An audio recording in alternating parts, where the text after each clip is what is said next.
Hello, hello, hello, and welcome back, family, to Masquerade Monday. My name is Huddy, and tonight we're talking LA by Night. As always, this video is not scripted, and these opinions are all my own, so take what I say with a grain of salt. It's finally here, family, the finale of the last season of this chronicle, LA by Night. Now, as I've said in other epilogues I've recapped, they're really better watched than recapped, but I'll do my best. So now, let's say goodbye to our Valley coterie. The episode begins with X. Meeting up with Annabelle in a less high-stress situation, the two vampires meet on the beach at Santa Monica. X wants to know why Annabelle isn't mad at him for attempting to diablerize her last season. Annabelle says that she knows it wasn't him, but his beast that drove him to his actions.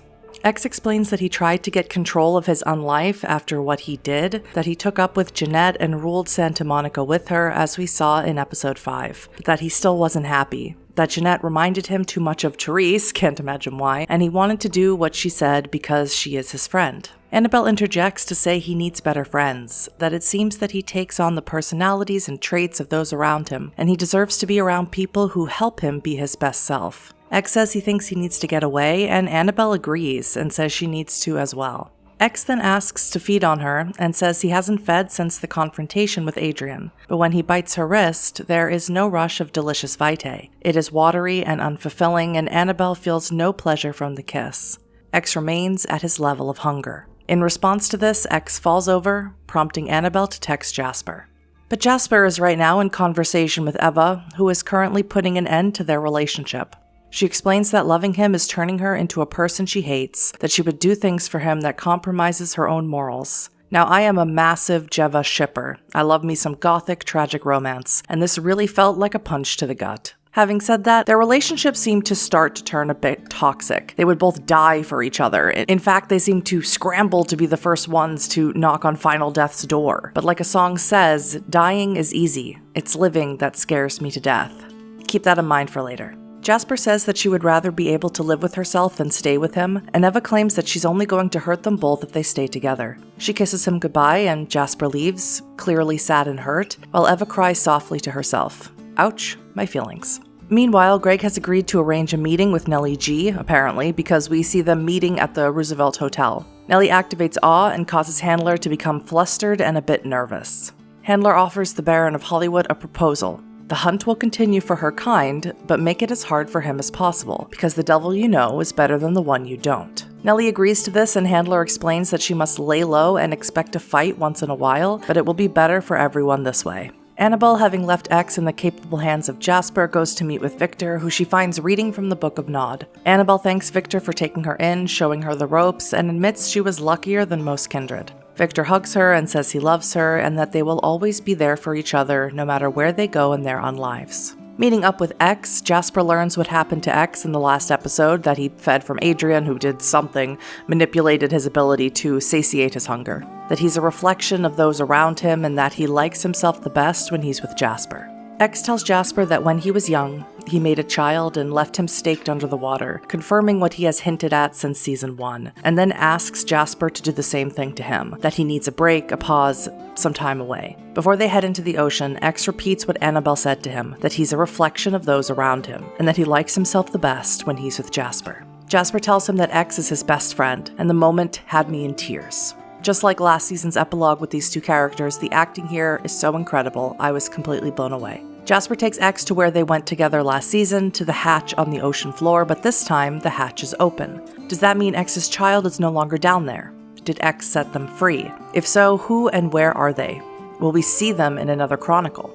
There are manacles down there, and X chains himself to a wall. Jasper gives him the amulet Eva had given to Jasper in season 2, the one warded against spirits, and X, with no vitae left in his body to rouse him, slips into torpor. Jasper, having said goodbye to his paramour Eva, and now to his best friend, closes the hatch.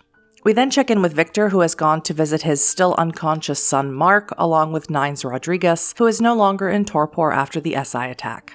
Nines tells Victor that the attack on him and his people was a powerful strike, complete with a heat weapon that was beyond devastating to their kind. Nine goes on to say that Mark was a good, heroic fighter and apologizes he couldn't shield him from more damage. They discuss Victor's declaration he made in the last episode that the Free States is back and they are going to continue McNeil's work, which I'm not really sure what that means because McNeil was a reluctant leader at best, but I digress. Nines tells Victor that he's not going to be a front lines leader. The cam will be back someday, just like the hunters, and that these problems are omnipresent, but it's how they meet them that matters. Victor swears to be prepared for them next time and says that the board is practically wiped clean and there's no better time for organization and consolidation than right now. Mark stirs while they speak and whispers Nines' name, but he's clearly out of it, delirious, slipping in and out of consciousness. Victor opens Mark's hands and places his rosary into it, and then kisses Mark's head before leaving the hospital with Nines. Next, we rejoin Eva in Griffith Park, meeting with Bosch, who apparently survived the Oblivion attack from Aurora and the assault by the Second Inquisition. Bosch tells Eva that he, Vera, and Katya had a good thing going before she came into their lives, and he tells her that she lured Aurora into battle and sacrificed herself to keep Eva safe. He then informs her that Katya and Aurora have both met the final death, as we saw in the Stingers. Eva whispers that Katya is finally free and laughs through tears and says that she hopes Katya is at peace. Bosch tells Eva that he's leaving because the Camarilla is gone from Los Angeles, and as Eva goes to hug him, she releases Zeus's fury into his body and sends the last Ivory Tower Tremere to the final death. We then check in on Annabelle again, also visiting the unconscious Mark, her boyfriend, in the hospital, and she sees that Victor has already been there since his rosary beads are still in Mark's hand. Annabelle apologizes to him, calls herself selfish for hoping for a normal life with him and Eleanor. She then tells him that she's leaving with Elle. She then admits that Adrian was right, that she doesn't know how to live without a fight, and she doesn't know if it's her drive or her beast. Annabelle tells him that she loves him, is still in love with him, and hopes that when he wakes up, he'll come join her wherever they are, wherever there's a new fight.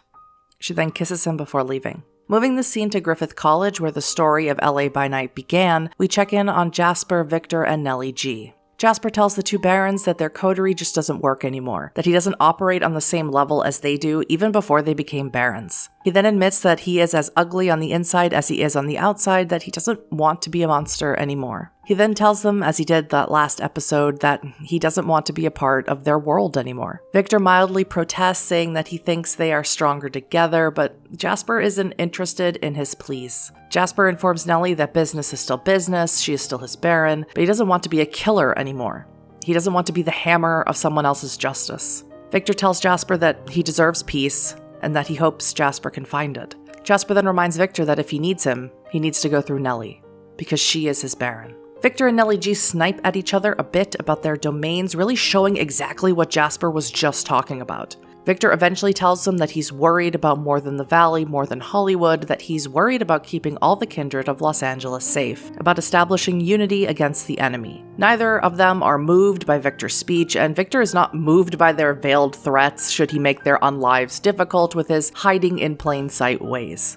Victor then offers his chest, tells them to take their shot whenever they feel the need, but just don't miss. Watching this coterie fracture go their separate ways hit me so much harder than I thought, and I felt this sinking feeling in my heart. But they are vampires, and the eternal struggle drives them apart far more often than it does together. We then move to the location where Annabelle first died and was embraced by Carver, and all of the coterie has gathered, minus X, of course. Annabelle tells them she's leaving to go to New York, which is super exciting for anyone who has played Coteries or Shadows of New York. Does that mean the next official chronicle could take place there?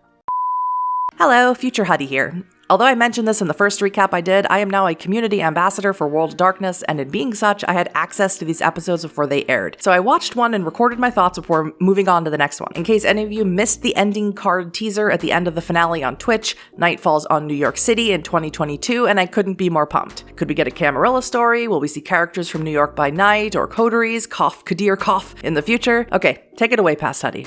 Eva, now back to wearing her white and floral attire, mentions that they won't see her for a long time, and although she doesn't specifically say that she's leaving before they all say their goodbyes and this coterie departs for perhaps the final time, Eva tells Annabelle to treasure her humanity, that it is the greatest gift she has. Our last glimpse into this chronicle of LA by Night is with Eva in Griffith Park, meeting with Agent Handler. Eva tells him that she has some things for him and hands him a bag full of books, journals, clothing, and a potion bottle. Eva tells him that it's all of her notes over the past 74 years and that it should help him in his fight against the vampires. She also tells him that the clothes are warded against kindred. Agent Handler seems confused, and Eva explains that they are monsters, that they will all drift from humanity eventually, and that her kind must be hunted down and eradicated. And here's when the sun begins to rise. Just a faint glimpse above the horizon. Agent Handler suggests that they leave so she can get somewhere safe, but Eva doesn't move. Eva tells Agent Handler a story of Golconda, essentially that she's heard stories of kindred whose humanity was high enough that they became human again. As the sun rises higher and higher, Agent Handler continues to insist that she get inside, but Eva remains stalwart as the rays of the sun begin to burn her skin. And that's where Eva's fate is left, in ambiguity. Honestly, my heart was breaking all throughout this episode, and I felt it split at that moment. I do hope, at some point in the future, we learn what happened to our dear witch of Griffith Park. Jason Carl ends his finale giving thanks to all the amazing people who made this show, this magic, happen.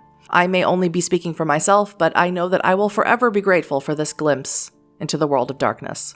If you haven't already, please go follow the World of Darkness Twitch channel, subscribe to them on YouTube, and if you can, sub to their channel on Twitch. If you enjoyed this video, consider subscribing to me as well, and let me know your thoughts on Episode 9, Valediction, in the comments. As always, I'll see you in the next one.